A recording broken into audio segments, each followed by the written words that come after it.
Tuğanlar uşul жерде 4 baş qo'zi qo'chqorlar mı bular? Tish buzelek ha? Tish buzelek. Tishini ko'rsatib qo'yingchi bir bayka. Tishini ko'rsatib qo'ying. Qana? Mana gördünüzlermi? Qo'zi tishlari ekan, gördük. Bardı qo'shilib biz. Bardig'i qo'zi tishlari.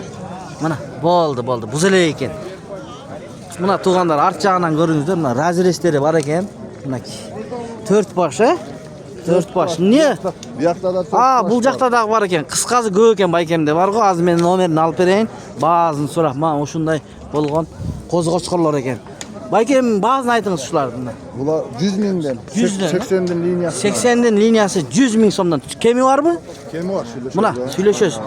Mana kimde kim qo'chqor alatilem deb jursa, mana liniyalar oshonday ha? O 80'den liniyası. 80'den liniyasından ekan. Nomeringizni aytыңыз. 500 60 73 nomerlerine baylansanızlar qaysi rayonda olasiz? Belovodskiyda. Belovodskiyda bo'ladi ekan tuğanlar. Mana chala berasizlar. Qo'zi qo'chqorlar.